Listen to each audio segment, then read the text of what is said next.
Donald, we've got some questions for you. Mr. Trump, you've done great things in your life, and I just wonder, how do I, as an average person, begin? Well, first of all, never think of yourself as average. You started off with the wrong question, because you're not average. You've got a lot going. I see you're smart. I see you're very beautiful. What we were able to do today was allow people to see his heart for themselves and to make up their own minds about him. And they find out that he's not the person that the media has depicted him to be. Are you endorsing? I support Donald Trump, and everybody knows 100%. Families, I know Donald forever. I like Donald very much. wonderful guy. I mean, he is. And he's miscast by the media. You know that. I like Donald. He's got an enormous ego, but he's a good guy. He's got a big heart, by the way. He's very good to people. He's very kind to people. People don't know that. You just have to get that word average out of your vocabulary, and you have to tell yourself that you're great, and you have to believe it. If you can say it and don't believe it, it doesn't matter.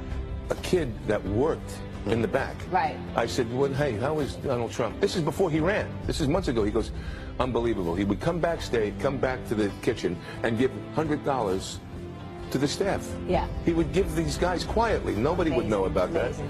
The fact is, I go down the streets of New York, and the people that really like me are the taxi drivers and the workers, et cetera, et cetera. Also his children. I know his son, Eric. I've met him a couple of times. These are great kids. They're great kids. Yeah. You know, the apple doesn't fall far from the tree. Do you like him? Yeah, I mean, he's real. That's all we need. I like his ideas. Those are real letters. Those are not corporate letters. Those are not letters from Exxon. These are handwritten. Those are not letters from General Motors. Those are letters from people. You have to have heart. You have to take care of women's health issues. You have to take care of poor people that they're never going to have a shot. And you have to take care of African-American youth who have never been in a worse position than they are right now. This sounds like political presidential talk to me, and I know people have talked to you about whether or not you want to run. Would you ever?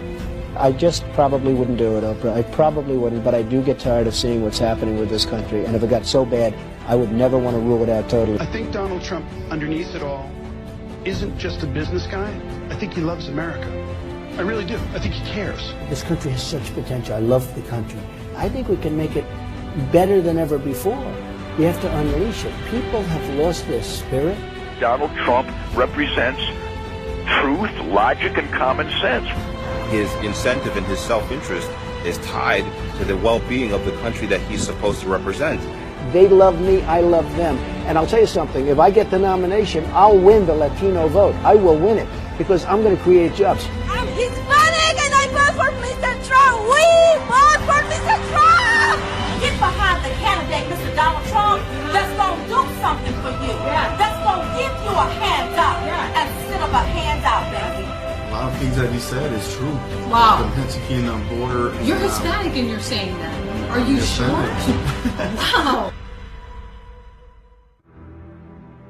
I know what Donald Trump is doing is representing the absolute heartbreak and anger and frustration at a government gone mad. I guess I just wanted to find out if there was one thing that you wanted people to remember about Donald Trump. What is it?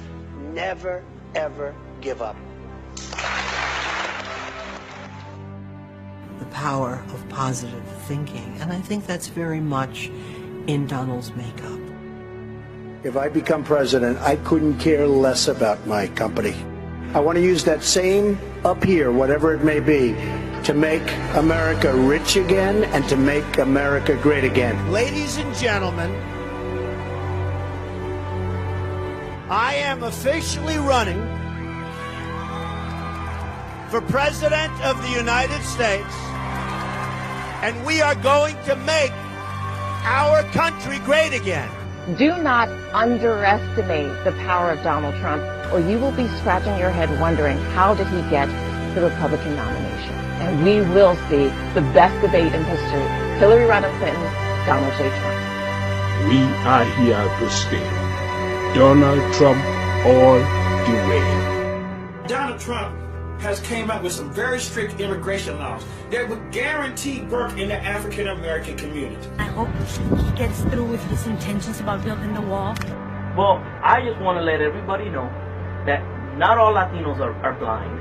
He knows what money is, where it comes from, and how to make more of it rather than redistributing other people's in exchange for their vote. And the intensity with Trump is like nothing I've seen since I was a little kid and Reagan was running. And they were saying this is America's last shot.